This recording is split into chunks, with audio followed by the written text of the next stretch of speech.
Thank you. இன்று நாங்கள் mark சுவிசேஷ புத்தகம் 11ஆம் அதிகாரம் கடைசி பகுதியை பார்க்க போகிறோம். இதற்கு நான் கொடுத்திருக்கும் தலைப்பு அதிகாரத்தை குறித்த கேள்வி.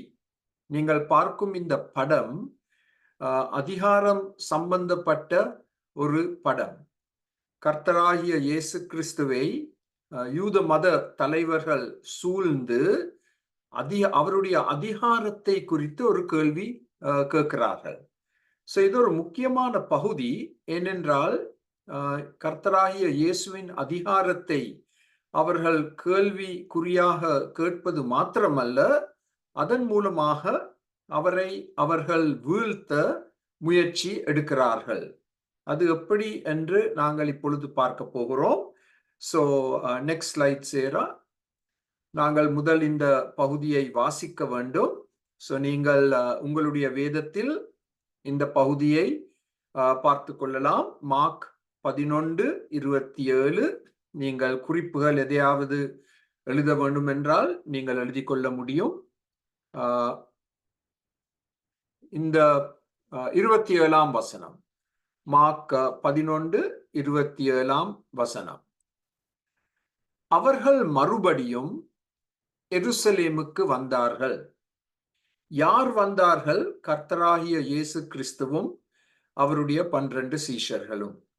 மறுபடியும் என்ற வார்த்தை முக்கியம். ஏனென்றால் இது ஆண்டவருடைய கடைசி வாரம்.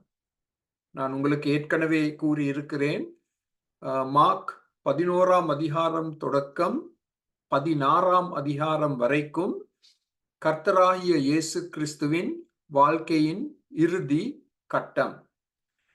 அதனால் இப்பொழுது அந்த இறுதி வாரத்தில் மூன்றாம் நாள், இன்னும் 4 நாட்கள் தான் ஆண்டவர் மரிப்பதற்கு முன். இந்த 3ஆம் தினத்தில் அவர்கள் திரும்பவும் எருசலேமுக்கு வருகிறார்கள். ஏன் எருசலேமுக்கு வருகிறார்கள்? அங்கே தான் தேவாலயம் இருக்கு. அதுதான் மதத்திற்கான மிக முக்கியமான இடம். ஹெட் குவார்ட்டர்ஸ் என்று சொல்லலாம். Head quarters. அவர் தேவாலயத்திலே உலாவிக் கொண்டிருக்கையில் பிரதான ஆசாரியரும் வேதபாதகரும் மூப்பரும் அவரிடத்தில் வந்து, இதை நாங்கள் கொஞ்சம் ஆழமாக பார்க்க வேண்டும். அவர் தேவாலயத்தில் உலாவிக் கொண்டிருக்கையில், கர்த்தராகிய இயேசு கிறிஸ்துவுக்கும் தேவாலயத்திற்கும் இடையில் ஒரு மிக நெருங்கிய தொடர்பு இருந்தது. அதே போல் எங்களுக்கும் திருச்சபைக்கும் ஒரு மிக நெருங்கிய ஐக்கியம், தொடர்பு எப்பொழுதும் இருக்க வேண்டும். அதை நாங்கள் பிரிக்க முடியாது. நாங்கள் கர்த்தராகிய இயேசு கிறிஸ்துவை எங்கள் ஒரே இரட்சகராக ஆண்டவராக ஏற்றுக்கொள்ளும் பொழுது, அதே சமயத்தில் எங்களை அறியாமலே நாங்கள் திருச்சபையையும் ஏற்றுக்கொள்கிறோம். கர்த்தராகிய இயேசு கிறிஸ்து தலை, சபை அவருடைய சரீரம். அதனால் நாங்கள் தலையை ஏற்றுக்கொள்ளும் பொழுது சரீரத்தையும் ஏற்றுக்கொள்ள வேண்டும். சில சமயங்களில் நாங்கள் மக்களை சந்திக்கிறோம். அவங்க என்ன சொல்லுவாங்க? நான் இயேசு கிறிஸ்துவை பின்பற்றேன், ஆனா இந்த சபை, ஐயோ சபை வேண்டாம், எல்லாம் கள்ளர்கள் சபையில, எல்லாம் மாய்மாலக்காரர். அப்படிப்பட்டவர்களுக்கு நான் சொல்ற ஒரே பதில், இன்னும் ஒரு மாய்மாலக்காரன் சபைக்குள் வருவதற்கு இடம் இருக்கு, நீயும் வா அப்பா, எங்களோடு வந்து சேர்ந்து கொள் என்ற பதில நான் ஒரு நகைச்சுவையான விதத்தில் எடுத்து சொல்வேன். உலாவிக் கொண்டிருக்கையில் என்று சொன்னால் அவர் நடந்து கொண்டிருந்தார். He was taking a walk. உலாவிக் கொண்டிருந்தார். இப்போ உங்களுக்கு தெரியும், தேவாலயம் 3 பகுதிகளாக பிரிக்கப்பட்டுள்ளது. அதில் ஒரு மிக முக்கிய பகுதி அந்த அவுட்டர் கோர்ட் என்று சொல்வார்கள், வெளிமண்டபம். வெளிமண்டபத்தின் நிலப்பரப்பு 10 உதைப்பந்தாட்ட மைதானங்களை நீங்கள் ஒன்றாக போட்டால் எவ்வளவு பெரிய இடத்தை அது நிரப்புமோ, அதே விதமாகத்தான் அந்த தேவாலயத்தின் வெளி மண்டபம் காணப்பட்டது. மிக பெரிய நிலப்பரப்பு. சோ நடப்பதற்கு எவ்வளவோ இடம் இருக்கு, மைல்கள் இருக்கு. சோ தேவாலயத்தில் ஆண்டவர் நடந்து கொண்டு இருக்கும் பொழுது, உலாவிக் கொண்டிருக்கும் பொழுது, அவர் என்ன செய்து கொண்டிருந்தார்? அதுதான் முக்கியம். கதை எங்களுக்கு எடுத்து சொல்லவில்லை. ஆனால் மருத்துவர் லூக்கா உடைய இதே சம்பவத்தை நாங்கள் வாசித்தால், திரையில் உங்களுக்கு அந்த வசனம் இருக்கு. லூக்கா 20:1 அதில் என்ன சொல்லப்பட்டிருக்கு? அந்நாட்களில் ஒன்றில் அவர் தேவாலயத்திலே ஜனங்களுக்கு உபதேசித்து சுவிசேஷத்தை பிரசங்கித்த போது இந்த கூட்டத்தார் அவரிடத்தில் வந்தார்கள். பிரதான ஆசாரியர், வேதபாதகர், மூப்பர். அப்ப என்ன செய்து கொண்டிருந்தார்? தேவாலயத்தில் உலாவிக் கொண்டிருக்கும் பொழுது ஜனங்களுக்கு உபதேசம், பிரசங்கம் செய்து கொண்டிருந்தார். அது முக்கியம். அவருடைய இறுதி வாரத்தில் கூட அவர் என்ன செய்து கொண்டிருந்தார்?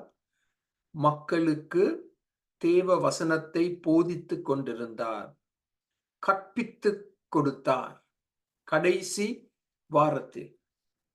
சோ அது எங்களுக்கு ஒரு மிகப்பெரிய பாடம். ஆண்டவர் தம்முடைய நேரத்தை வீணாக்கவில்லை. ஆண்டவர் தம்முடைய நேரத்தை மிகவும் ஒரு ஞானமுள்ள முறையில் பாவித்து கொண்டு வந்தார். நாங்கள் எங்கள் நேரத்தை ஆதாயம் செய்ய வேண்டும் என்று எபேசியர் புத்தகத்தில் சொல்லப்பட்டுள்ளது. சோ நாங்கள் எங்கள் நேரத்தை குறித்து மிக ஜாக்கிரதையாக இருக்க வேண்டும். எங்களுக்கு கொடுக்கப்பட்ட காலம் மிகவும் குறுகிய காலம் இந்த பூமியில். சோ நாங்கள் நேரத்தை வீணாக்க முடியாது. நாங்கள் எங்கள் நேரத்தை தேவ சித்தத்தின்படி, தேவ வசனத்தின்படி செலவழிக்க வேண்டும்.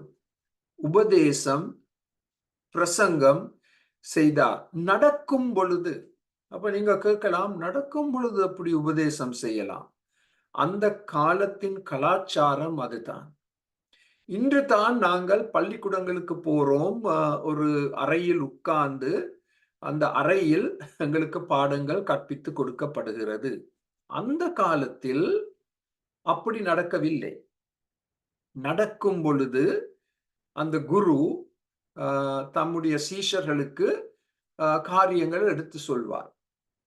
முக்கியமாக கேள்வி பதில் மூலமாகத்தான் போதனைகள் கொடுக்கப்படும். எனக்கு அது மிகவும் விருப்பம். எனக்கு ஒரு பள்ளிக்கூடத்துக்கு போய் ஒரு அறையில் உட்கார்ந்து, மேசையில் உட்கார்ந்து படிப்பது எனக்கு சரியான கஷ்டம். ஆனா இப்படி நடந்து கொண்டு போகும் பொழுது அந்த வாத்தியார் காரியங்களை எடுத்து சொல்லும் பொழுது, இயற்கையை வைத்து காரியங்களை எடுத்து சொல்லும் பொழுது, அதை நான் மிகவும் நன்றாக கற்றுக்கொள்ளுவேன். சோ அந்த விதத்தில் தான் நீங்கள் இதை பார்க்க வேண்டும். நடக்கும் பொழுது ஆண்டவர் உபதேசம், பிரசங்கம் செய்தார். இன்று கூட நான் ஒவ்வொரு நாளும் நடக்கிறேன். யாரையாவது சந்தித்தால் அந்த சந்தர்ப்பத்தை நான் பாவிப்பேன், ஆண்டவரை குறித்து ஏதாவது ஒரு நல் வார்த்தை எடுத்து சொல்வதற்கு. நடப்பது. சோ இப்பொழுது நீங்கள் உங்களுக்காக செய்ய வேண்டிய ஒரு சின்ன ஹோம்வொர்க் இருக்கு. ஆண்டவர் உங்களுக்கு என்ன செய்ய சொல்லி இருக்கிறார்? அது ஒரு கேள்வி. ஆண்டவர் உங்களுக்கு இப்பொழுது இந்த காலகட்டத்தில் என்ன செய்ய சொல்லி இருக்கிறார்? இப்ப எனக்கு ஆண்டவர் 5 காரியங்களை செய்ய சொல்லி இருக்கிறார். இது எனக்கு. இது உங்களுக்கு பொருந்தாது. 1, 2 சரி வரலாம். ஆனா இந்த 5ம் சரி வராமல் இருக்கலாம். ஒன்று உபதேசித்தல், 2வது பிரசங்கம் செய்தல், 3வது நற்செய்தியை அறிவித்தல், இவாஞ்சலைஸ், 4வது பயிற்சி கொடுப்பது, ட்ரெய்னிங், 5வது தலைவர்களை உருவாக்கல். அதுதான் எனக்கு கொடுக்கப்பட்டிருக்கும் 5 காரியங்கள். என்னுடைய 71ஆம் வயதில் ஆண்டவர் எனக்கு நியமித்த 5 காரியங்கள். உபதேசம், பிரசங்கம், நற்செய்தி பணி, பயிற்சி கொடுப்பது, ட்ரெய்னிங், தலைவர்களை உருவாக்குவது. சோ உங்களுடைய பேப்பர்ல நீங்க 3 காரியங்களையாவது எழுத வேண்டும். ஆண்டவர் உங்களுக்கு நீங்கள் என்ன செய்ய வேண்டும் என்று சொல்லி இருக்கிறார். இப்ப நான் தூங்க வேண்டும் என்ற பதில தயவு செய்து போட வேண்டாம். நாங்க எல்லாரும் 8 மணித்தியாலமாவது தூங்க வேண்டும். அது ஆண்டவர் எங்களுக்கு செய்ய சொன்ன காரியம் அல்ல. அது இயற்கையாக நடக்கும் ஒரு காரியம். சோ இவற்றை விட்டு தூக்கத்தை விட்டு ஆண்டவர் உங்களுக்காக நியமித்திருக்கும் 3 காரியங்கள் என்ன? அதை நீங்கள் எழுதாவிட்டால் என்ன நடக்கும் தெரியுமா? 4 திசைகளிலும் நீங்கள் இழுபட்டு போவீர்கள். 4 திசைகளில். யாரோ கால் கொடுத்து என்னடா செய்யறான்னு கேட்க போறாங்க. ஐயோ ஒன்னும் செய்யல, சும்மா தான் இருக்கிறேன், வீட்டுக்கு வா என்று சொல்லுவாங்க. இல்லாட்டி இங்க போவோம் என்று சொல்லுவாங்க. அவங்க தான் உங்களுடைய வாழ்க்கையை ஆட்சி செய்யறாங்க, நீங்க இல்ல, அவங்க. சோ இப்படி நீங்கள் எழுதி வைத்தால் நீங்கள் அதன்படி பதில் கொடுக்கலாம். இல்ல எனக்கு வர முடியாது, நான் இப்பொழுது 3 மணித்தியாலம் இதை செய்ய வேணும் என்று நீங்கள் பதில் கொடுக்கலாம். விளங்குதா? சோ உங்களுக்காக நியமிக்கப்பட்ட 3 காரியங்கள் என்ன ஆண்டவரா? இப்ப இன்னும் ஒரு காரியத்தை நாங்க அவதானிக்க வேண்டும். இந்த ஆண்டவரிடம் வந்தவர்கள் யார்? பிரதான ஆசாரியர், வேதபாதகர், மூப்பர். இவர்கள் யார்? யூத உயர் நீதிமன்ற அங்கத்தவர்கள். ஆண்டவரோடு மோதுகிறார்கள். கன்ஃபரண்டேஷன் என்று சொல்வோம் ஆங்கிலத்தில். ஆண்டவரோடு மோதிக்கொண்டிருக்கிறாங்க இந்த யூத உயர் நீதிமன்றம். அவர்களுக்கு அந்தஸ்து இருக்கு, அவர்களுக்கு ஓரளவு அதிகாரம் இருக்கு. அவர்கள் இப்பொழுது ஆண்டவரை கேள்வி கேட்க வந்திருக்கிறாங்க. ஓகே சேரா, நெக்ஸ்ட் ஸ்லைட் ப்ளீஸ். இப்ப அடுத்த ஸ்லைடில் நாங்கள் இவர்களை பற்றி இன்னும் கொஞ்சம் 1-2 காரியங்கள் அறிந்திருப்பது நல்லது. இவர்கள் ஏன் ஆண்டவரிடத்தில் வருகிறார்கள்? தேவாலயத்தை இவர்கள் தான் கண்காணிப்பார்கள், இந்த யூத உயர் நீதிமன்றம். அப்ப இவங்களுக்கு சரியான செல்வாக்கு இருக்கு. மாத்திரமல்ல, இவர்களுக்கு இவர்கள் பணக்காரர்கள். இப்ப ஏன் அவர்கள் ஆண்டவரிடம் கேள்வி கேட்க வாராங்க பாருங்க. அந்த திரையில் போடப்பட்டிருக்கும் முதல் வாக்கியம், தேவாலயத்தை ஆண்டவர் சுத்திகரித்தார். சுத்திகரித்தபடியால் இவர்களுக்கு ஒரு பெரிய பண இழப்பு ஏற்பட்டது. மக்கள் மத்தியில் இவர்களுக்கு இருந்த செல்வாக்கு குறைய ஆரம்பித்தது.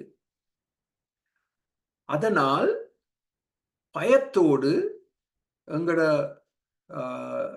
பணத்தை நாங்கள் இன்னும் அதிகமாக இழக்க போறோம், மக்கள் மத்தியில் இருக்கும் செல்வாக்கு இன்னும் அதிகமாக குறைய போகிறது என்ற பயத்தோடு ஆண்டவரோடு மோத போகிறார்கள். ஒரு முக்கியமான கேள்வியை கேட்க போறாங்க. அதிகாரத்தை குறித்து அவர்கள் கேட்க போகிற கேள்வி. இப்ப இந்த அதிகாரம், வல்லமை என்ற 2 வார்த்தைகளை குறித்து நாங்கள் நன்றாக தெரிந்திருக்க வேண்டும். authority and power.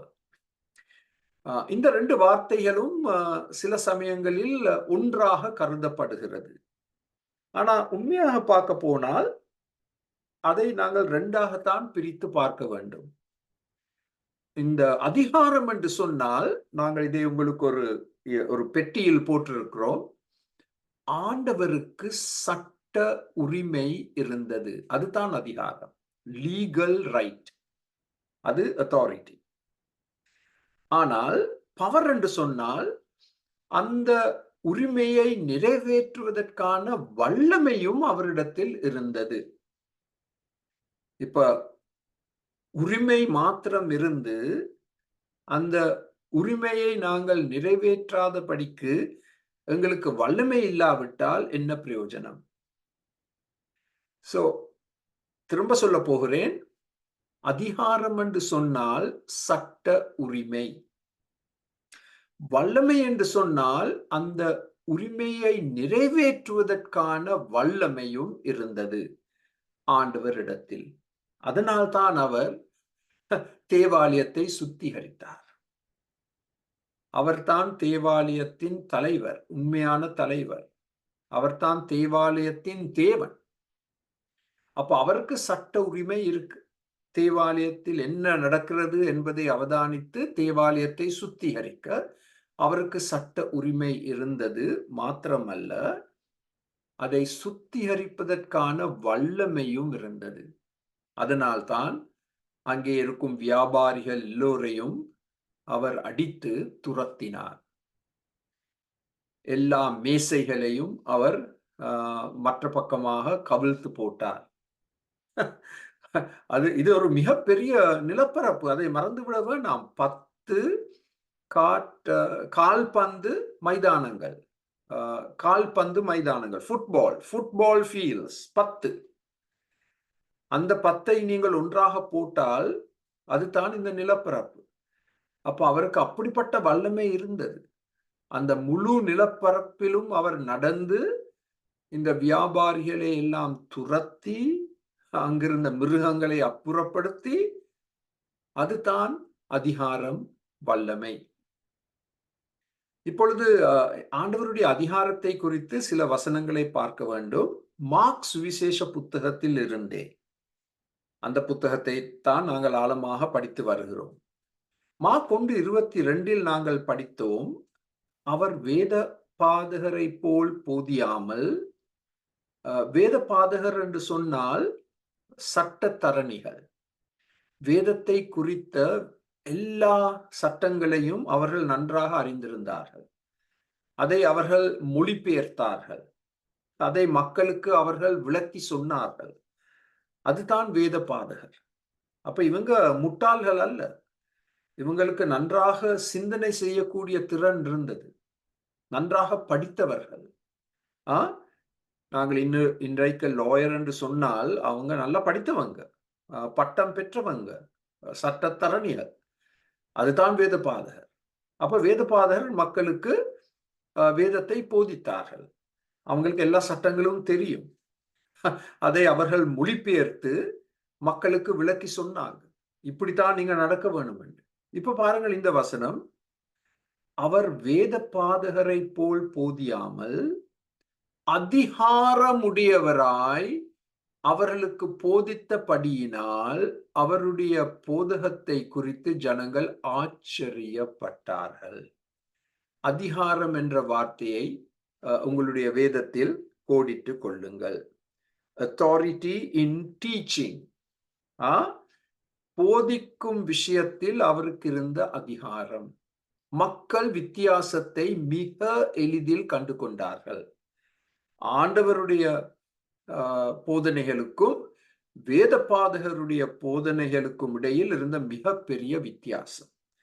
அதை மக்கள் உணர்ந்து கண்டறிந்து மிகவும் ஆச்சரியப்பட்டார்கள். இந்த இயேசு ஒரு சட்டத்தரணி அல்ல. இவர் பெருசா பள்ளிக்கூடத்துக்கெல்லாம் போக இல்லை.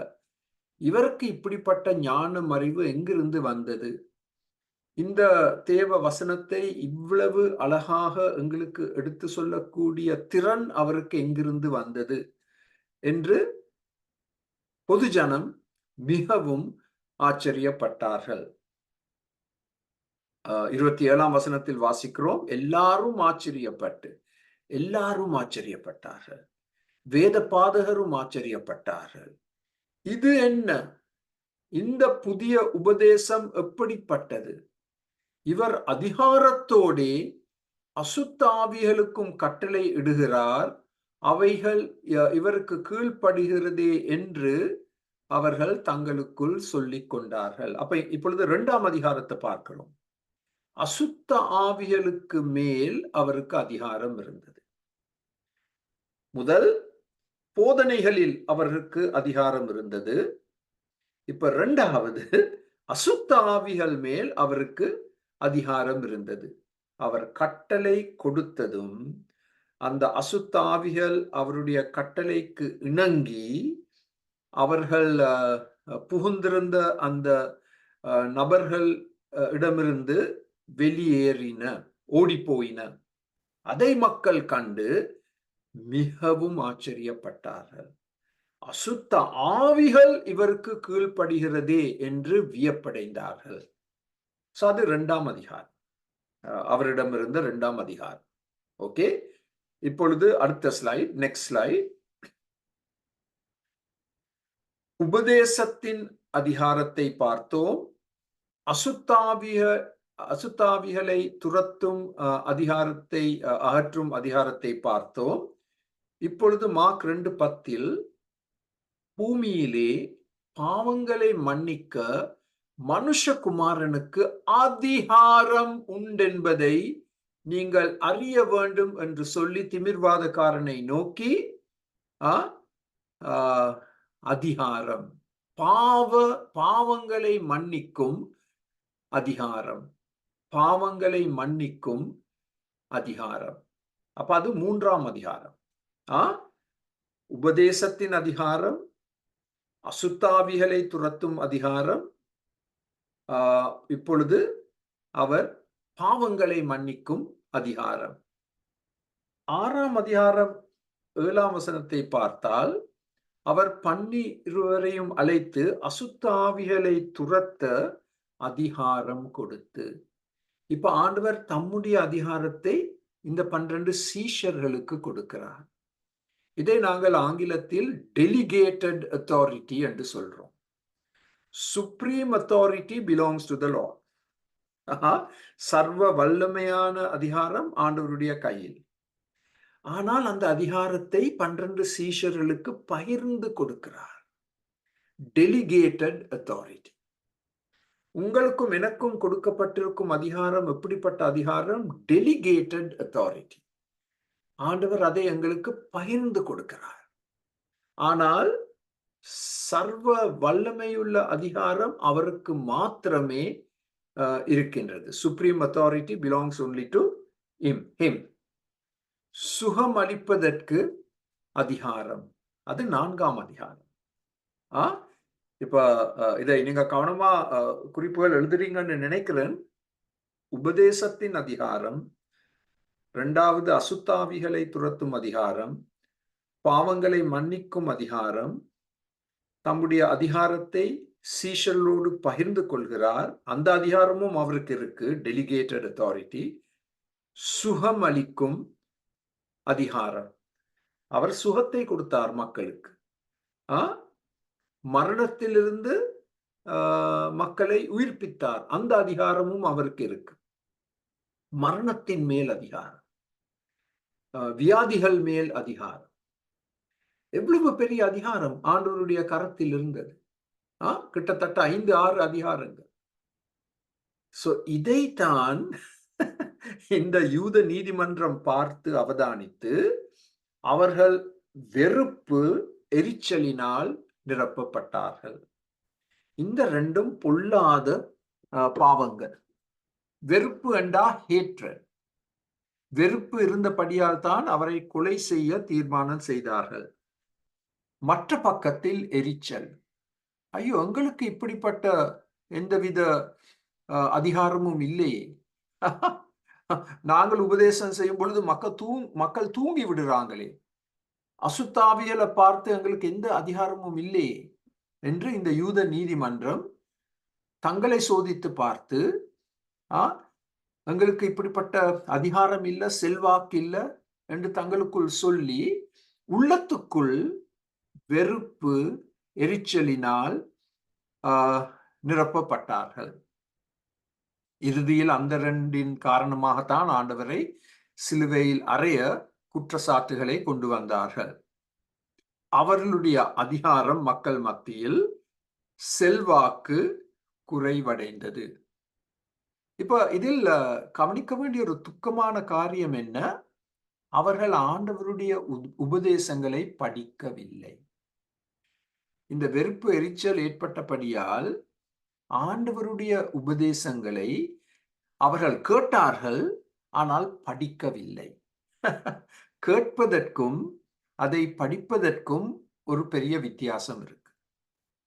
இப்ப நாங்க இப்படிப்பட்ட செய்திகளை கேட்கிறோம், ஆனா அதை நாங்கள் உண்மையாக படிக்கிறோமா? அதனால்தான் நான் உங்களுக்கு குறிப்புகளை கொடுக்கிறேன். நீங்கள் குறிப்புகள் எழுத வேண்டும் என்று நாங்கள் உங்களை உற்சாகப்படுத்துகிறோம். ஏன்? நீங்கள் அதை இன்னும் ஆழமாக கற்றுக்கொள்ள வேண்டும். 2 காரணங்களுக்காக.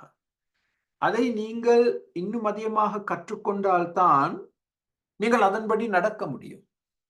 அதற்கு நீங்கள் கீழ்ப்படிய முடியும்.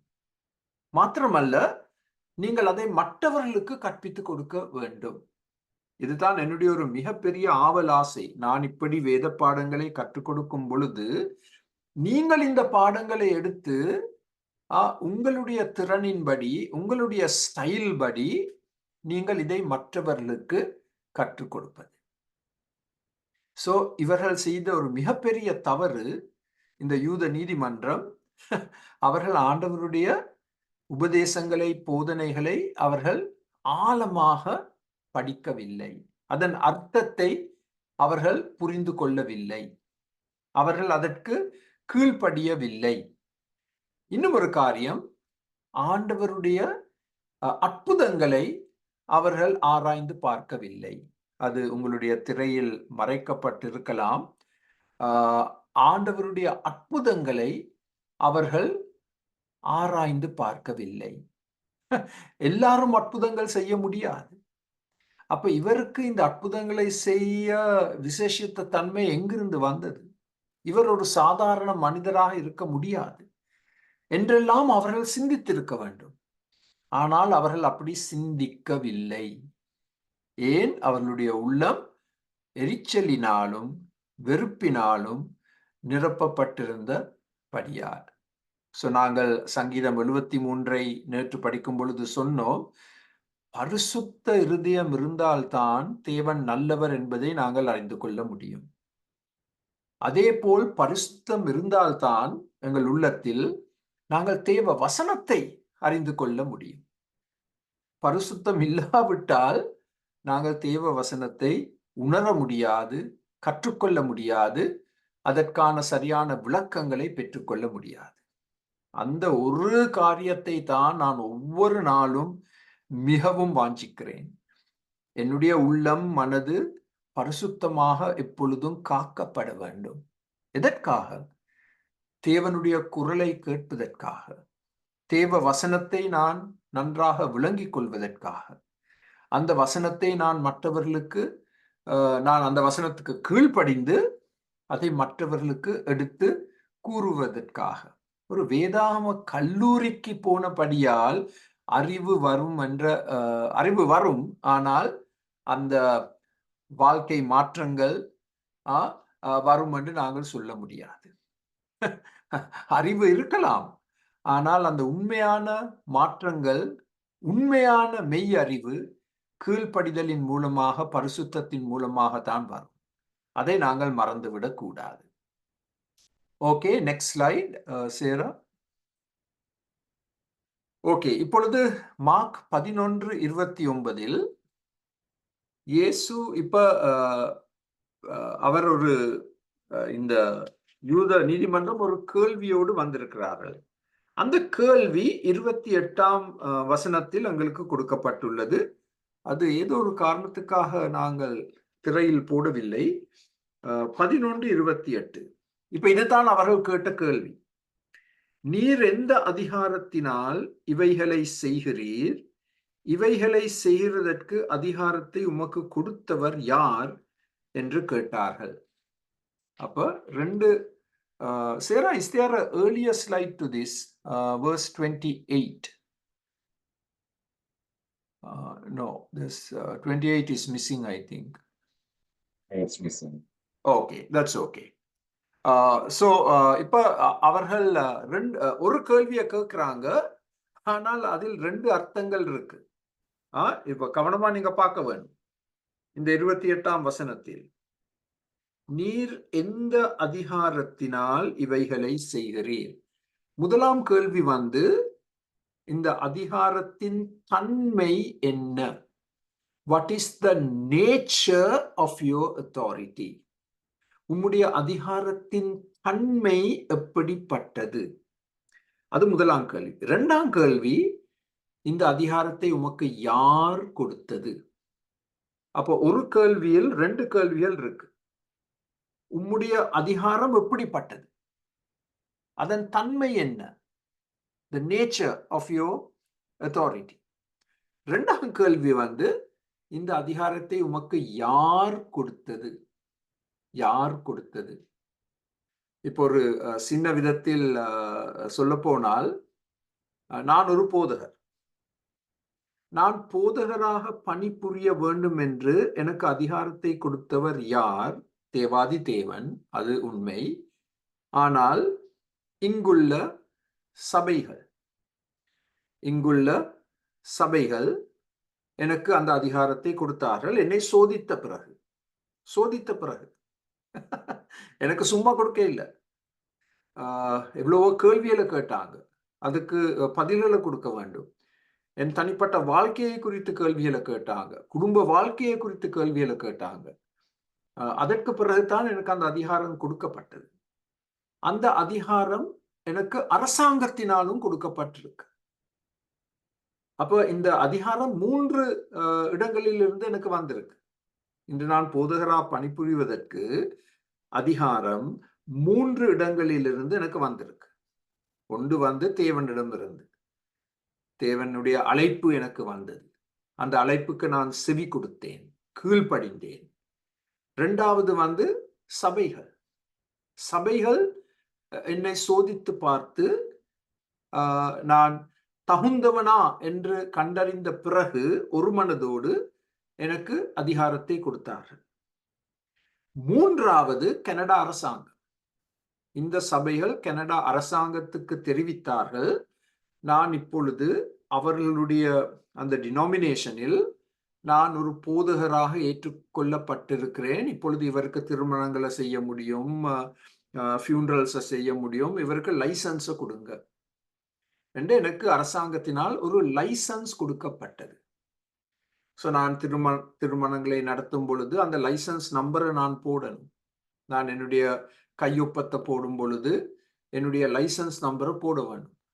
அப்பொழுது தான் அந்த திருமணம் ஏற்றுக்கொள்ளப்படும், அந்த லைசன்ஸ் இருக்கிறபடியா. இப்ப இந்தியா, இலங்கை நாடுகளில் அப்படிப்பட்ட ஒரு சிஸ்டம் இருக்கோ எனக்கு தெரியாது. நான் இருந்த காலத்தில் அது இருக்கவில்லை. எனக்கு நிச்சயமாக ஒரு லைசன்ஸ் கொடுக்கப்படவில்லை நான் இலங்கையில் இருக்கும் பொழுது. ஆனால் என் அதிகாரத்தை எடுத்து காண்பிப்பதற்கு எனக்கு ஒரு லைசன்ஸ் இருக்கு. அப்ப யாராவது என்னிடம் கேள்வி கேட்டால் நான் என் லைசன்ஸை காட்டலாம். இந்த அதிகாரத்தின் கீழ் 3 விதமான அதிகாரங்கள்: தேவன், சபைகள், அரசாங்கம். அந்த அதிகாரத்தின் கீழ் தான் நான் இயங்குகிறேன். இப்ப அதில் இன்னும் ஒரு காரியம் இருக்கு, ஒரு நல்ல காரியம். அது என்ன தெரியுமா? அக்கவுண்டபிலிட்டி, பொறுப்பு கூறல். அதிகாரத்தை கொடுத்தபடியால் இப்பொழுது பொறுப்பு கூறல் இருக்கு.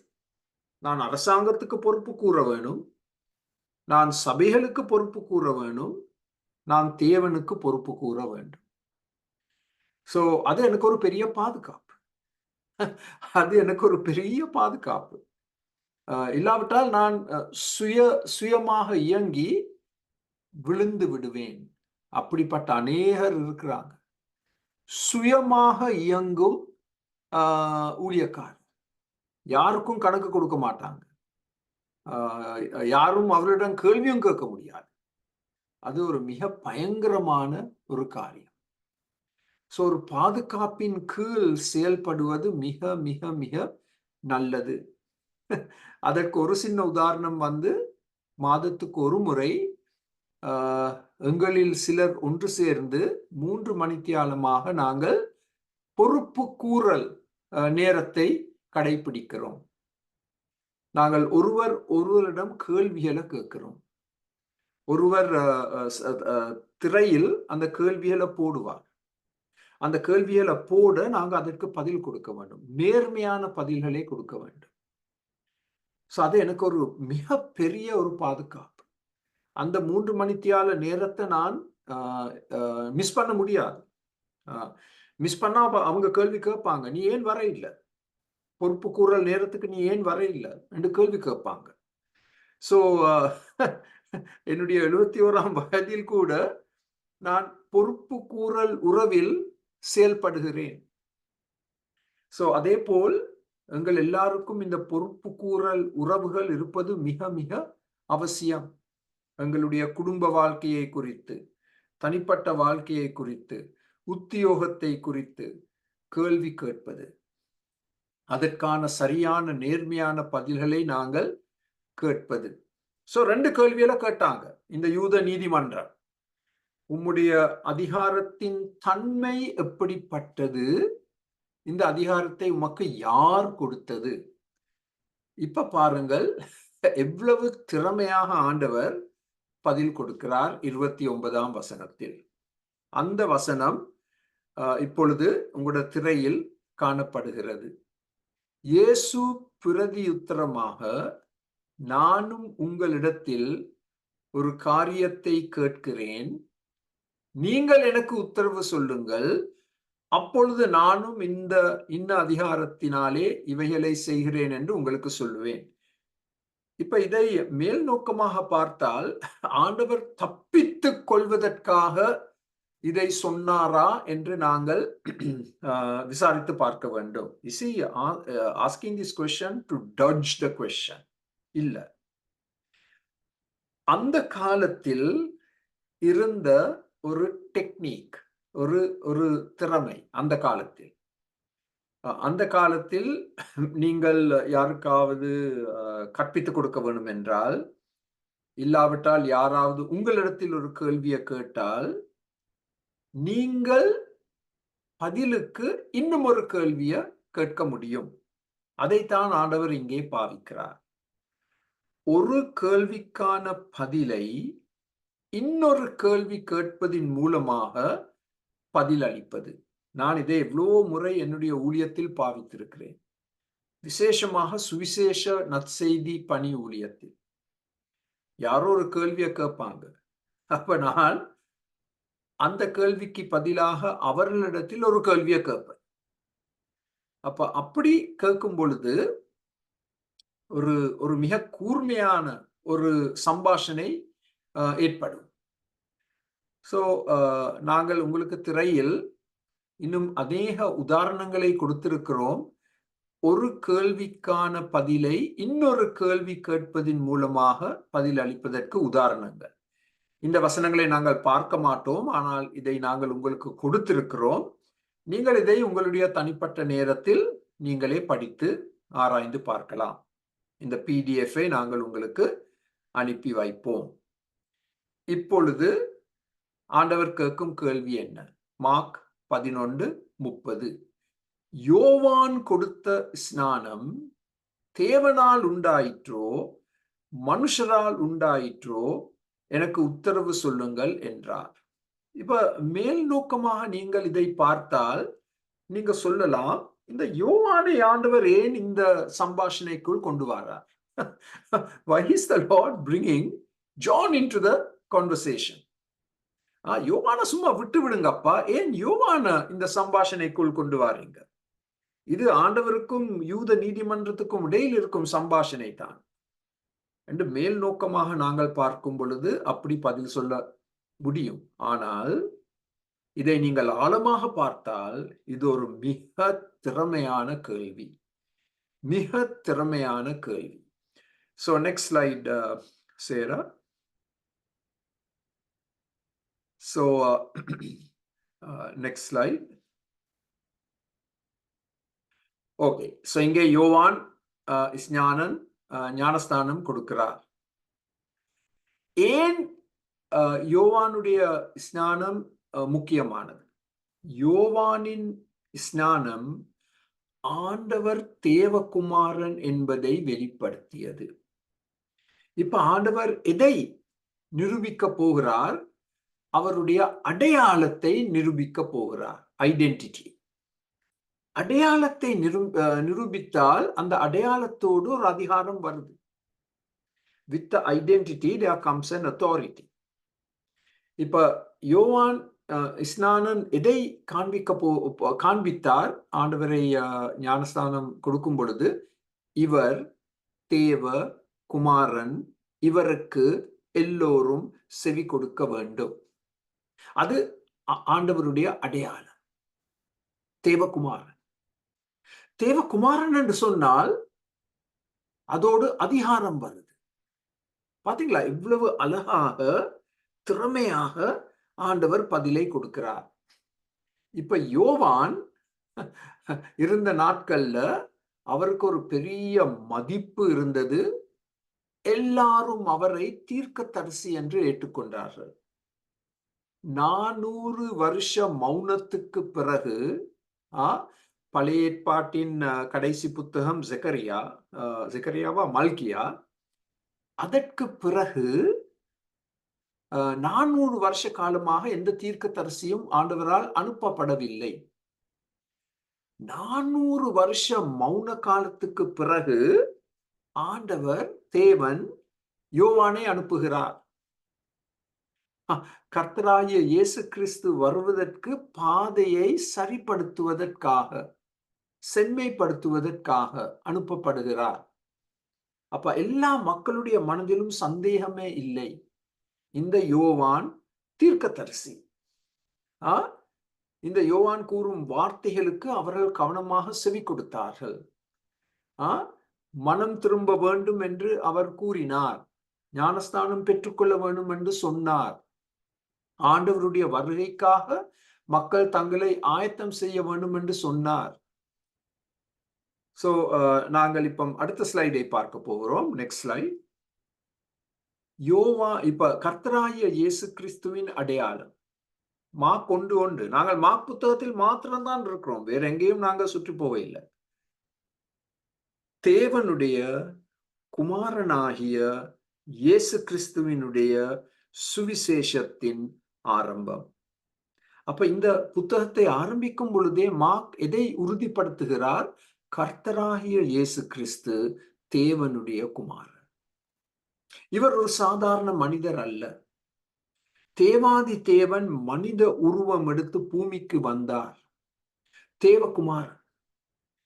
இப்ப 1 அதிகாரம் 11 வசனத்தில் ஆண்டவர் ஞானஸ்தானம் பெறும் பொழுது வானத்திலிருந்து வந்த சத்தம், பரமபிதாவின் சாட்சி, அன்றியும் நீர் என்னுடைய நேசகுமாரன், உம்மில் பிரியமாயிருக்கிறேன் என்று வானத்திலிருந்து ஒரு சத்தம் உண்டாயிற்று. அப்ப பரமபிதா கர்த்தராகிய இயேசு கிறிஸ்துவின் அடையாளத்தை உறுதிப்படுத்துகிறார். இவர் என்னுடைய நேசகுமாரன். இப்ப இதை நீங்க கவனமா ஃபாலோ பண்ணணும். 1:1 மார்க் சுவிசேஷகன் கர்த்தராகிய இயேசு கிறிஸ்துவின் அடையாளத்தை உறுதிப்படுத்தினார், தேவகுமார். இப்ப 11 வசனத்தில் பரமபிதா அவருடைய அடையாளத்தை இன்னும் அதிகமாக உறுதிப்படுத்துகிறார். இவர் என்னுடைய நேசகுமாரன், இவரில் பிரியமாயிருக்கிறேன். அந்த பிரியமாயிருக்கிறேன் ஒரு முக்கிய வார்த்தை. ஏன் தெரியுமா? 30 வருஷ காலமாக ஆண்டவருடைய வாழ்க்கையை குறித்து எங்களுக்கு பெருசா எதுவும் தெரியாது. ஆனால் இந்த ஒரு வார்த்தையை வைத்து, என் நேசகுமாரனில் நான் பிரியமா இருக்கிறேன் என்று பரமபிதா சொல்லும் பொழுது என்ன சொல்றார்? இந்த கடந்த 30 வருட காலத்தை நீங்கள் அவதானித்து பார்த்தால், என்னுடைய இந்த நேசகுமாரன் எந்த பாவத்தையும் செய்யவில்லை, அவர் பரிசுத்தமாக வாழ்ந்தார், அவரில் நான் மிகவும் பிரியமா இருக்கிறேன், அவர் இப்பொழுது பாவ நிவாரண பலியாக மரிக்க முடியும். பாத்தீங்களா முக்கியத்துவத்தை? இப்ப இன்னும் அதிசயமான ஒரு காரியத்தை உங்களுக்கு காண்பிக்க போறேன். 15 அதிகாரம் 39 வசனத்தில் கர்த்தராகிய இயேசு கிறிஸ்து சிலுவையில் மரிக்கும் பொழுது 100க்கு அதிபதி கொடுத்த சாட்சி. அவருக்கு எதிரே நின்ற 100க்கு அதிபதி அவர் இப்படி கூப்பிட்டு ஜீவனை விட்டதை கண்டபோது, மெய்யாகவே உண்மையாகவே எந்தவித சந்தேகமும் இல்லை, இந்த மனுஷன் தேவனுடைய குமாரன். உங்களுடைய சிவப்பு பேனாவினால் இந்த 3 வசனங்களிலும் அந்த தேவகுமாரன் என்ற வார்த்தைகள் கோடிடப்பட்டிருக்க வேண்டும். புத்தகத்தின் ஆரம்பத்தில் அது உறுதி செய்யப்பட்டுள்ளது. மார்க் விசேஷ புத்தகம் முடிவடையும் பொழுது ஆண்டவருடைய எதிரி அவரை சிலுவையில் அறைவதற்கு பொறுப்பு கொடுக்கப்பட்ட 100% சாட்சி. மெய்யாகவே 100% இது உண்மை. இது தேவனுடைய குமாரன். அடையாளம் உறுதி செய்யப்பட்டபடியால் தேவகுமாரன் அவருக்கு அதிகாரம் இருக்கு. அதனால்தான் யோவான் தேவனின் தீர்க்கதரிசி. இந்த யோவான் தேவனின் அதிகாரத்தின் கீழ் செயல்பட்டவன். நீங்கள் யோவான் புத்தகத்தை வாசித்து பார்த்தால் 1ஆம் அதிகாரத்திலேயே சொல்லப்பட்டிருக்கு, there was a man sent by God. தேவனால் அனுப்பப்பட்ட ஒரு மனிதன் இருந்தான். அந்த மனிதன் தான் யோவான். அப்ப தேவனால் அனுப்பப்பட்ட மனிதன் யோவான். இந்த யோவான் என்ன செய்கிறார்? கர்த்தராகிய இயேசு கிறிஸ்துவுக்கு ஞானம் கொடுக்கும் பொழுது இவர் தேவகுமாரன் என்ற சாட்சி பரலோகத்திலிருந்து கொடுக்கப்பட்டது. மாத்திரமல்ல, இந்த யோவான் இயேசு தான் மேசியா என்பதை சுட்டிக்காட்டினார். உலகத்தின் பாவங்களை சுமந்து தீர்க்கும் தேவ ஆட்டுக்குட்டி என்ற முறையில் ஆண்டவரை உலகத்துக்கு அறிமுகம் படுத்தி கொடுத்தார். யாரு? யோவான். இந்த இயேசு தான் மேசியா. மேசியாவுக்கு அதிகாரம் இருக்கு. இப்ப இந்த ஸ்நானம் என்பதை நாங்கள் கொஞ்சம் ஒரு வினாடி கொஞ்சம் பார்க்க வேண்டும். யூதர்கள் மத்தியில் அந்த காலத்தில் சடங்கு கழுவுதலை அவர்கள் அனுசரித்தார்கள். சடங்கு கழுவுதல், ஆங்கிலத்தில் செரிமோனியல் வாஷிங். யூத நாட்டில், இஸ்ரவேல் நாட்டில் எல்லா இடங்களிலும் குளங்கள் இருந்தது. குளங்களில் ஒரு முனையில் படிகள் இருந்தது. அந்த படிகள் மூலமாக நீங்கள் குளத்துக்குள் இறங்கி நீங்கள் ஸ்நானம் பெற்றுக்கொள்வீர்கள். பிறகு முழுக்க ஸ்நானம் பெற்ற பிறகு அந்த குளத்தின் மறுமுனையில் இன்னும் படிக்கட்டுகள் இருக்கும். அந்த படிக்கட்டுகள் மூலமாக நீங்கள் வெளியே வருவீர்கள். இது சடங்கு கழுவுதல். இது வெளியரங்கமானது. இது சின்னமாக தேவாலயத்துக்குள் பிரவேசிப்பதற்கு இதுதான் அனுமதி. இப்ப நீங்க இந்த இஸ்லாமிய மக்கள் மத்தியிலும் இதை ஓரளவு பார்க்கலாம். நீங்கள் ஒரு இஸ்லாமிய ஒரு ஆலயத்துக்கு நீங்கள் போனால், மசூதிக்கு நீங்கள் போனால் ஒரு பெரிய குளம் இருக்கும். நீங்கள் அதில் அவதானிக்கலாம், அங்கே இருக்கும் புருஷர்கள் முழுக்கு ஸ்நானம் என்ற முறையில் அல்ல, ஆனால் அந்த தண்ணியை வைத்து தங்கள் முகத்தை கழுவுவார்கள், தலையை கழுவுவார்கள், கைகளை கழுவுவார்கள், கால்களை கழுவுவார்கள். அந்த கழுவுதலுக்கு பிறகுதான் அவர்கள் ஆராதனைக்காக அந்த மசூதியின் நடுப்பகுதிக்கு செல்வார்கள். சோ என்னுடைய அபிப்பிராயம், இந்த இஸ்லாமிய மக்கள் இதை எங்கிருந்து கற்றுக்கொண்டார்கள்? யூதர்களிடமிருந்து கற்றுக்கொண்டார்கள். யூதர்களுடைய பழக்கங்கள் அவர்களை பெரிய விதத்தில் பாதித்தது. சோ யூதர்கள் சடங்கு கழுவுதலை செய்தார்கள். ஆனால் அது வெளியரங்கமானது. அது ஒரு சிம்பல், சின்னமாகத்தான் செய்யப்பட்டது. அதை செய்தால்தான் தேவாலயத்திற்குள் பிரவேசிப்பதற்கு அவர்களுக்கு அனுமதி கொடுக்கப்பட்டது. இல்லாவிட்டால் தேவாலயத்திற்குள் சென்று ஆராதனையில் ஈடுபட முடியாது. Okay, next slide please. அடுத்த ஸ்லைடில் இப்போ இந்த யோவான் கூறிய சில வார்த்தைகளை நாங்கள் பார்க்க வேண்டும். ஏனென்றால் யோவான் ஸ்நானன் உடைய உதாரணத்தை ஆண்டவர் எழுப்புகிறார் இந்த யூத நீதிமன்றத்திற்கு. மத்தேயு 3:5 அப்பொழுது எருசலேம் நகரத்தாரும் யூதேயா தேசத்தார் அனைவரும் யோர்தானுக்கு அடுத்து சுற்றுப்புறத்தார் யாவரும் அவனிடத்திற்கு போய். இது ஒரு பெரிய எழுப்புதல் என்று நாங்கள் சொல்லலாம். மத்தேயு 3:5 400 வருஷ மௌன காலத்துக்கு பிறகு யூதேயா இந்த இஸ்ரவேல் நாடு முழுவதும் ஒரு எழுப்புதல். யோவானுடைய பிரசங்கத்தினால் அவர்கள் மிகவும் தொடப்பட்டு எல்லாரும் ஒரு மனதோடு யோர்தான் நதிக்கு வருகிறார்கள். இப்ப பாருங்கள் என்ன நடக்குது. 6ஆம் வசனம். இப்ப வித்தியாசத்தை பாருங்கள், நீங்களே பார்த்து கொள்ளலாம். தங்கள் பாவங்களை அறிக்கையிட்டு யோர்தான் நதியில் அவனால் ஞானஸ்தானம் பெற்றார்கள். இப்ப இதுதான் வித்தியாசம். யூதர்கள் செய்த ஸ்நானம் வெளியரங்கமானது. யோவான் என்ன சுட்டி காட்டுகிறார்?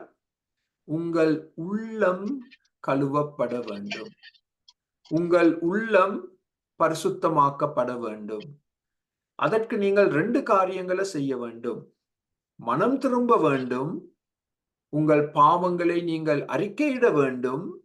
மனம் திரும்புதலின் கனி உங்கள் வாழ்க்கையில் காணப்பட்டால் மாத்திரம்தான் நீங்கள் ஸ்நானம் பெற்றுக்கொள்ள முடியும். எவ்வளவு பெரிய வித்தியாசம், எவ்வளவு பெரிய வித்தியாசம். மனம் திரும்புங்கள், உங்கள் பாவங்களை வெறுத்து அவற்றை நீங்கள் விட்டுவிட வேண்டும், உங்கள் பாவங்களை வெளியரங்கமாக அறிக்கை செய்ய வேண்டும், உண்மையாக மாற்றங்கள் ஏற்பட்டுள்ளன என்ற கனி உங்கள் வாழ்க்கையில் காணப்பட வேண்டும். அப்பொழுது மாத்திரமே யோர்தான் நதியில் நான் உங்களுக்கு ஞானஸ்நானம் கொடுப்பேன். இப்ப 7ஆம் வசனத்தை பார்த்தால், பரிசேயரும் சதுசேயரும், அது 2 மத குழுக்கள். அநேகர் தன்னிடத்தில் ஞானஸ்தானம் பெறும்படி வருகிறதை அவர் கண்டு. சோ இது உண்மையாகவே ஒரு பெரிய எழுப்புதல். மத தலைவர்கள் தொடப்படுகிறார்கள். யூத நீதிமன்றம் தொடப்படவில்லை, ஆனால் மத தலைவர்கள் பரிசேயரும் சதுசேயரும் பெரிய எண்ணிக்கையில் அவரிடத்தில் வரும் பொழுது, இப்ப நான் யோவான் என்று சொன்னால் நான் சந்தோஷப்பட்டு உடனே நான் வாட்ஸ்அப்பில் செய்தி அனுப்புவேன். அடே பெரிய ஞானஸ்தானம் நடைபெற போகுதுடா, வந்து பாருங்கடா என்றெல்லாம் சொல்லி நான் வாட்ஸ்அப்பில் செய்தி போட்டு இருப்பேன். யோவான் அப்படி செய்யவில்லை. யோவான் பாவித்த வார்த்தைகளை பாருங்கள். விரியன் பாம்பு குட்டிகளே. இன்று நீங்கள் இந்த வார்த்தைகளை பாவித்தா உங்களுடைய தலை தூக்கப்படும். சோ நாங்க இன்று என்ன வார்த்தைகளை பாவிக்கிறோம்? அருமையானவர்களே, அருமையானவர்களே. எனக்கு சில சமயம் ஒரு சோதனை வரும் இந்த 2 வார்த்தைகளை பாவிக்க. விரியன் பாம்பு குட்டிகளே, அதை பாவிச்சா என்னுடைய ஊழியம் அதோடு நின்றுவிடும். சோ நான் சில நேரம் ஒரு சுவரை பார்த்து விரியன் பாம்பு குட்டிகளே என்று சொல்லுவேன். யோவானுக்கு ஒரு விசேஷித்த ஒரு தைரியம் இருந்தது. வரும் கோபத்துக்கு தப்பித்துக் கொள்ள உங்களுக்கு வகை காட்டினவன் யார்? வரும் கோபம் என்று சொன்னால் தேவனுடைய நியாய தீர்ப்பு, எரி நரகம். அதிலிருந்து தப்பித்துக் கொள்ள உங்களுக்கு யார் இடத்தில் வர சொன்னார்கள்? அதுதான் கேள்வி. இப்ப பாருங்கள், அவர்களுக்கு கொடுத்த சவால். 8ஆம் வசனம். மனம் திரும்புதலுக்கு ஏற்ற கனிகளை கொடுங்கள். இப்ப உண்மையாக சொல்ல போனால் இந்த ஒரு வசனத்தை வைத்து இன்றைய ஞானஸ்தானங்களை நாங்கள் நடத்த வேண்டும். ஏன் தெரியுமா? நாங்கள் அநேகருக்கு ஞானஸ்தானம் கொடுத்திருக்கிறோம். கொஞ்ச காலத்துக்கு பிறகு அவர்களை பார்க்க கூட முடியாது, பார்க்க கூட முடியாது. ஏன்? நாங்கள் அவசரப்பட்டோம். நாங்க பைபிளை கற்பித்து கொடுத்தோம், உண்மை. ஆனால் நாங்கள் பொறுமையாக காத்திருக்கவில்லை ஒரு காரியத்திற்காக. என்ன காரியம்? கனிகள். மனம் திரும்புதலின் கனிகள் இவர்களுடைய வாழ்க்கையில் காணப்படுகிறதா என்பதற்கான நேரத்தை நாங்கள் கொடுக்கவில்லை. ஒரு 6 மாத காலத்தை கூட நாங்கள் கொடுக்கவில்லை. நான் உண்மையா சொல்லப்போனால் நான் இந்த ஞானஸ்தான விஷயத்தில் நான் ரொம்ப கவனமாக இருப்பேன். நான் அநேகருக்கு ஞானஸ்தானம் கொடுக்கவில்லை. பவுலைப் போல் பவுலும் அதைத்தான் சொன்னார். நான் அநேகருக்கு ஞானஸ்தானம் கொடுக்க இல்லை. ஏனென்றால் எனக்கு ஒரு பெரிய பயம். என்ன பயம்? ஞானஸ்தானம் கொடுப்பது மிக மிக சுலபம். ஆனா இவங்க உண்மையாக ரட்சிக்கப்பட்டாங்களா? மனம் திரும்புதலுக்கு ஏற்ற கனிகள் அவங்களோட வாழ்க்கையில காணப்படுதா என்பதை நான் சோதித்து பார்க்காமல் ஞானஸ்தானம் கொடுத்தால் அது எனக்கு ஒரு ஏமாற்றம். அது எனக்கு ஒரு பெரிய ஏமாற்றம். எனக்கு தெரிஞ்ச ஒரு அருமையான போதகர், அவர் இந்த ஞானஸ்தானம் எல்லாம் கொடுக்கும் பொழுது மிக ஆடம்பரமாக அதை செய்வார். சர்டிபிகேட் கொடுப்பார், அன்பளிப்புகளை கொடுப்பார், உணவு கொடுப்பார். ஒரு பெரிய பார்ட்டி, ஒரு பெரிய கொண்டாட்டம். நான் இதையெல்லாம் பார்த்து சில சமயங்களில் எனக்கு என்னை அறியாமலே ஒரு கூச்சல் ஏற்படும். என்ன என்ன இது என்ன இது? அப்புறம் அவரே சில மாதங்களுக்கு பிறகு கண்ணீரோடு சொல்வார், ஐயோ இவருக்கு நான் ஞானஸ்தானம் கொடுத்தேன், இப்ப அவர் சர்ச்சுக்கு கூட வர மாட்டார். நான் கால் கொடுத்தா இந்த காலுக்கு பதில் கூட கொடுக்க மாட்டார். நான் ஒரு வார்த்தையில அவருக்கு பதில் கொடுப்பேன், நீ அவசரப்பட்டார். உண்ட ரிப்போர்ட்ல 10 பேர் ஞானஸ்தானம் பெற்றுக்கொண்டாங்க என்பதை காண்பிப்பதற்காக நீ அவசரப்பட்டு ஞானஸ்தானம் கொடுத்து, பாட்டி கொடுத்து, அன்பளிப்புகளை கொடுத்து, சர்டிபிகேட் கொடுத்து, பிளக் கொடுத்து, சுவர்ல போடக்கூடிய ஒரு பிளக் எல்லாம் கொடுத்து, அப்ப யார் ஞானஸ்தானம் பெற விரும்பப்பட மாட்டாங்க என்று நான் ஒரு சிவப்பு எச்சரிக்கையை அவருக்கு கொடுத்தேன். ஆபிரகாம் எங்களுக்கு தகப்பன் என்று உங்களுக்குள்ளே சொல்லிக்கொள்ள நினையாதிருங்கள். அதை இன்றைய மொழியில் சொல்ல போனால், நாங்கள் பரம்பரை கிறிஸ்தவர்கள் தானே. என்ற தாத்தா பிஷப் தானே. தாத்தாவின் தாத்தா அவரும் ஒரு பிஷப் தானே. நாங்க பரம்பரை கிறிஸ்தவர்கள். அது உங்களுக்கு தெரியாதா? அப்ப யோவான் சொல்றார், தேவன் இந்த கல்லுகளினாலே ஆபிரகாமுக்கு பிள்ளைகளை உண்டு பண்ண வல்லவரா இருக்கிறார் என்று உங்களுக்கு சொல்லுகிறேன். உயிரற்ற கல்களிலிருந்து தேவன் ஆபிரகாமுக்கு பிள்ளைகளை உருவாக்க முடியும். அந்த வல்லமை ஆண்டவருக்கு இருக்கு என்று யோவான் அவர்களுக்கு பதில் கொடுக்கிறார். Okay, next slide.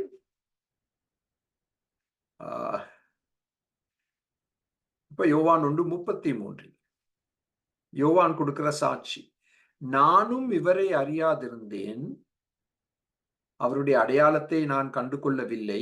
ஆனாலும் ஜலத்தினால் ஞானஸ்தானம் கொடுக்கும்படி என்னை அனுப்பினவர் ஆவியானவர் இறங்கி யார் மேல் தங்குவதை நீ காண்பாயோ அவரே பரிசுத்த ஆவியினால் ஞானஸ்தானம் கொடுக்கிறவர் என்று எனக்கு சொல்லி இருந்தார். அப்ப பரிசுத்த ஆவியானவர் யோவானுக்கு ஒரு நிச்சயத்தை கொடுத்தார். இந்த மேசியா யார்? நீ ஞானஸ்தானம் கொடுக்கும் பொழுது ஆவியானவர் அவர் மேல் ஒரு புறா உருவத்தில் இறங்கி வருவதை நீ காண்பாய், அவர்தான் மேசியா. லூக்கா 3:16 யோவான் எல்லாருக்கும் பிரதியுத்தரமாக, நான் ஜலத்தினால் உங்களுக்கு ஞானஸ்தானம் கொடுக்கிறேன், என்னிலும் வல்லவர் ஒருவர் வருகிறார், அவருடைய பாதரட்சைகளின் வாரை அவிழ்க்கிறதற்கும் நான் பாத்திரன் அல்ல, அவர் பரிசுத்த ஆவியினாலும் அக்கினியினாலும் உங்களுக்கு ஞானஸ்தானம் கொடுப்பார். இப்ப யோவான் என்ன சொல்றார்? யோவான் சொல்றார், இப்ப நீங்கள் என்னை பார்த்து அதிசயப்படுகிறீர்கள், ஆனால் நான் அறிமுகப்படுத்தி கொடுக்க போகும் மேசியா என்னிலும் பார்க்க வல்லமை உள்ளவர், சர்வ வல்லமை உள்ளவர். அவர் உங்களுக்கு கொடுக்க போகும் ஞானஸ்தானம் விசேஷித்தமான ஞானஸ்தானம் என்று ஆண்டவருடைய அடையாளத்தையும் அதிகாரத்தையும் எடுத்து காண்பிக்கின்றார் யோவான். மார்க் 11:31 இப்ப இந்த யூத நீதிமன்றம் பதில் கொடுக்க போறாங்க. யோவான் ஏன் ஆண்டவரால் அவர்களுக்கு எடுத்து காண்பிக்கப்பட்டார்? யோவான் கர்த்தராகிய இயேசு கிறிஸ்துவின் அடையாளத்தை உறுதிப்படுத்தினார், அதிகாரத்தை உறுதிப்படுத்தினார். இப்ப இந்த யூத நீதிமன்றத்துக்கு ஒரு பெரிய சிக்கல். யோவான் தேவனால் அனுப்பப்பட்டாரா, இல்லாவிட்டால் மனுஷரால் நியமிக்கப்பட்டாரா? அதுதான் கேள்வி. இப்ப இவங்க தங்களுக்குள்ள என்ன சொல்றாங்க? 31ஆம் வசனத்துல, தேவனால் உண்டாயிற்று என்று சொல்வோமானால் பின்னை ஏன் அவனை விசுவாசிக்கவில்லை என்று கேட்பார். இப்ப சிக்கல் என்ன? இந்த யூத நீதிமன்றம் யோவான் தேவனால் அனுப்பப்பட்டவர் என்று சொன்னால் அவர்கள் யோவானுடைய செய்திக்கு செவி கொடுத்திருக்க வேண்டும், யோவானுக்கு கீழ்ப்படிந்திருக்க வேண்டும், யோவானினால் ஞானஸ்தானம் பெற்றிருக்க வேண்டும். மாத்திரமல்ல, யோவான் சுட்டி காட்டிய கர்த்தராகிய இயேசு கிறிஸ்து தேவகுமாரன், அது அவருடைய அடையாளம், அவருடைய அதிகாரத்தையும் அவர்கள் ஏற்றுக்கொண்டிருக்க வேண்டும். சோ அந்த பதிலை அவர்களால் கொடுக்க முடியாது. அடுத்த ஸ்லைட், நெக்ஸ்ட் ஸ்லைட். யோவானை அவர்கள் மறுதலித்தால் தேவனின் ஊழியக்காரரையும் செய்தியையும் மறுதலிக்கிறார்கள். அதைத்தான் அவர்கள் செய்தார்கள். அவர்கள் யோவானை ஏற்றுக்கொள்ளவில்லை. யோவானிடமே வந்து கேள்வி கேட்டார்கள், நீ யார், நீ யார் என்று கேள்வி கேட்டார்கள். இப்ப 32ஆம் வசனத்தில் 2ஆம் சிக்கல், மனுஷரால் உண்டாயிற்று என்று சொல்வோமானால் ஜனங்களுக்கு பயப்பட வேண்டியதா இருக்கும். எல்லாரும் யோவானை மெய்யாக தீர்க்கதரிசி என்று எண்ணுகிறார்களே என்று தங்களுக்குள்ளே ஆலோசனை பண்ணினார். சோ அவங்க ஒரு தங்களுக்குள்ள ஒரு டிஸ்கஷன் வைக்கிறாங்க. இப்ப யோவான் தேவனால் அனுப்பப்பட்டார் என்று நாங்க சொன்னால் யோவானை ஏற்றுக்கொண்டிருக்க வேண்டும், அவனுடைய செய்தியை ஏற்றுக்கொண்டிருக்க வேண்டும், நாங்கள் மனம் திரும்பி இருக்க வேண்டும், மனம் திரும்புதலின் கனி எங்களிடத்தில் காணப்பட்டிருக்க வேண்டும், நாங்கள் ஞானஸ்தானம் பெற்றிருக்க வேண்டும், யோவான் காண்பித்த மேசியாவை நாங்கள் ஏற்றுக்கொண்டிருக்க வேண்டும், அந்த மேசியாவின் அடையாளம் அதிகாரத்தை நாங்கள் ஏற்றுக்கொண்டிருக்க வேண்டும். பாத்தீங்களா எவ்வளவு பாரதூரமான விளைவுகள். யோவான் தேவனால் அனுப்பப்பட்டவன் என்று ஏற்றுக்கொண்டார். சோ அதை அவர்கள் ஏற்றுக்கொள்ள முடியவில்லை. ஏனென்றால் யோவானுக்கு அவர்கள் கீழ்ப்படியவில்லை. இப்ப மனிதனால் உண்டாயிற்று என்று சொன்னால் இப்ப மனிதர்களுக்கு அவர்கள் பயப்பட வேண்டும். ஏன்? எல்லா மனிதர்களும் யோவானை தீர்க்கதரிசியாக ஏற்றுக்கொண்டார்கள். சோ இந்த யூத நீதிமன்றத்துக்கு இருந்த 2ஆம் சிக்கல் மனித பயம். தங்கள் பட்டம், பதவி, அந்தஸ்தை இழக்கும் பயம், தங்களுடைய செல்வத்தை இழக்கும் பயம். சோ அந்த 2 காரணங்களுக்காக அவர்களால் பதில் கொடுக்க முடியவில்லை. சோ இப்ப கடைசி வசனம் 33ஆம் வசனம், இயேசு இயேசுவுக்கு பிரதியுத்தரமாக எங்களுக்கு தெரியாது என்றார்கள். அது ஒரு பெரிய பொய். அவர்களுக்கு தெரியும், ஆனால் தெரியாது என்று சொல்றார்கள். அப்பொழுது இயேசு, நானும் இன்ன அதிகாரத்தினால் இவைகளை செய்கிறேன் என்று உங்களுக்கு சொல்லேன் என்றார். ஓகே, நெக்ஸ்ட் ஸ்லைட் சேரா, இது கடைசி ஸ்லைட். அவர்கள் பதில் பயத்தினால் ஊக்குவிக்கப்பட்ட பொய். மந்த மனதல்ல அவர்களுடைய பிரச்சனை, முரட்டாட்டுத்தன சித்தம் தான் அவர்களுடைய பிரச்சனை. They had a dull mind and a stubborn will. The dull mind was not their problem. மந்த மனது அவர்களுடைய பிரச்சனை அல்ல. அவர்களுக்கு சிந்திக்க தெரியும், ஆலோசனை செய்ய முடியும். ஆனால் அவர்களுடைய பிரச்சனை என்ன? முரட்டாட்டுத்தன சித்தம், stubborn will. அதுதான் எங்கள் எல்லோருடைய பிரச்சனை. எங்களுடைய சித்தம் தேவ வசனத்திற்கு கீழ்ப்படியாமல் இருப்பது. உண்மைகளை சோதித்து பார்க்க கீழ்ப்படிய அவர்களுக்கு மனதில்லை. இப்ப 12ஆம் அதிகாரத்தை நாங்கள் படிக்க போகும் பொழுது அடுத்த வாரத்தில் முதல் 12 வசனங்களில் ஆண்டவர் ஒரு பதிலை கொடுத்தார் அவர்களுக்கு. ஒரு உவமை மூலமாக அவர்களுக்கு பதில் கொடுக்கப்பட்டது. இந்த பாடத்தை முடிக்கும் இந்த நேரத்தில் இந்த 3 வசனங்களை நாங்கள் பார்க்க வேண்டும். லூக்கா 20:39 அப்பொழுது வேத பாதகரில் சிலர் சட்டத்தரணிகள் அதை கேட்டு, போதகரே, நன்றாய் சொன்னீர் என்றார்கள். ஆண்டவருக்கு அவர்கள் கை தட்டுகிறார்கள். ஆண்டவர் கொடுத்த பதிலை வைத்து, you have answered them well. So அந்த விதமாகத்தான் நாங்களும் செயல்பட வேண்டும். ஆண்டவர் கொடுக்கும் எல்லா பதில்களையும் நாங்கள் ஏற்றுக்கொண்டு, இது தேவனுடைய வார்த்தைகள் என்று ஏற்றுக்கொண்டு நாங்களும் கைத்தட்ட வேண்டும், மாத்திரமல்ல கீழ்ப்படிய வேண்டும். போதகரே, நன்றாய் சொன்னீர். 40ஆம் வசனத்தில், அதன் பின் அவர்கள் அவரிடத்தில் வேறொன்றும் கேட்க துணியவில்லை. ஆண்டவர் கொடுத்த இந்த நல்ல பதிலை வைத்து மேலதிக கேள்விகளை அவர்கள் கேட்கவில்லை. யாராவது ஒரு கேள்வியை கேட்டால் நான் இப்பொழுது கொடுக்கும் பதில் இதுதான். நான் உங்களுடைய கேள்விக்கு பதிலை கொடுத்தால் அதற்கு நீங்கள் கீழ்ப்படிந்து நடப்பீர்களா? எனக்கு அந்த பதில சொல்லுங்க முதல். நான் கொடுக்க போகிற அந்த பதிலுக்கு நீங்கள் கீழ்ப்படிந்து நடக்காவிட்டால் நான் பதில் கொடுத்து என்ன பிரயோஜனம்? You are just there to satisfy your curiosity. யாரும் அவரிடத்தில் மேலதிக கேள்விகளை கேட்கவில்லை.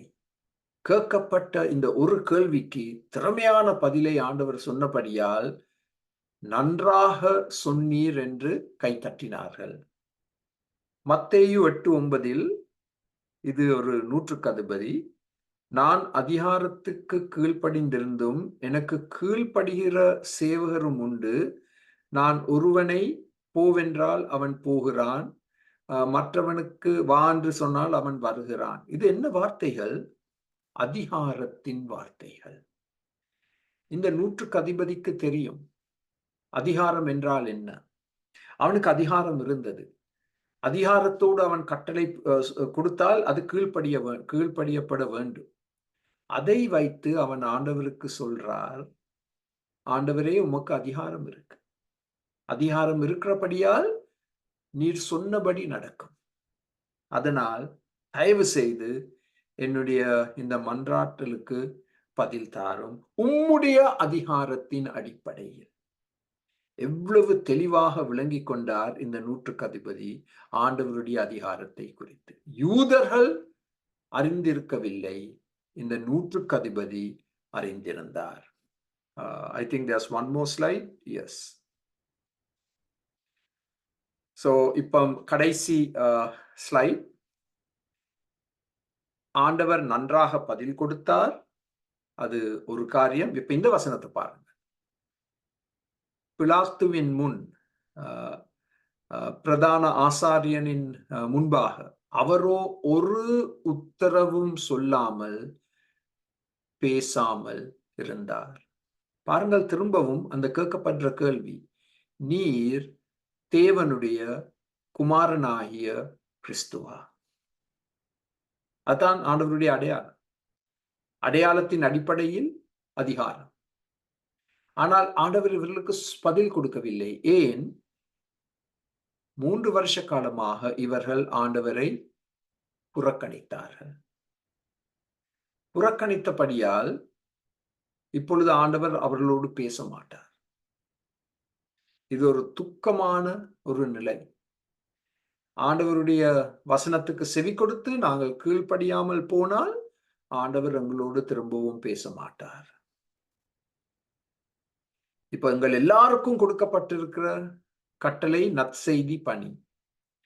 அப்பொழுது இயேசு சமீபத்தில் வந்து அவர்களை நோக்கி, சீஷர்களை நோக்கி, உங்களையும் என்னையும் நோக்கி, வானத்திலும் பூமியிலும் சகல அதிகாரமும் எனக்கு கொடுக்கப்பட்டிருக்கிறது. இதுதான் நாங்கள் இன்று கேட்கக்கூடிய மிக பெரிய நற்செய்தி. வானத்திலும் பூமியிலும் சகல அதிகாரமும் கர்த்தராகிய இயேசு கிறிஸ்துவுக்கு கொடுக்கப்பட்டிருக்கிறது. அதை நாங்கள் விசுவாசிக்க வேண்டும், அதற்கு நாங்கள் இணங்க வேண்டும், அதன்படி நாங்கள் செயல்பட வேண்டும். எல்லா அதிகாரமும் அவர் கரத்தில் உண்டு. இப்ப இன்னும் ஒரு விதத்தில் இதை நாங்கள் பார்க்க போனால், இப்ப நாங்க ஆண்டவரிடம் வந்து கேள்வியில கேட்கிறோம். ஆண்டவர் 153 கேள்விகளை கேட்டார் 4 சுவிசேஷ புத்தகங்களில். அவற்றிற்கு நாங்கள் என்ன பதில் கொடுக்க போகிறோம்? அதுதான் முக்கியமான காரியம். ஆண்டவர் என்னுடைய கேள்விகளுக்கு பதில் கொடுப்பது அல்ல, ஆண்டவருடைய கேள்விகளுக்கு நான் என்ன பதிலை கொடுக்க போகிறேன்? அதைத்தான் நாங்கள் அலசி ஆராய்ந்து பார்க்க வேண்டும். Thank you, Sarah. You can also stop the recording. இப்பொழுது நான் ஒரு ஜெபத்தை செய்த பிறகு நீங்கள் உங்களுடைய கேள்வி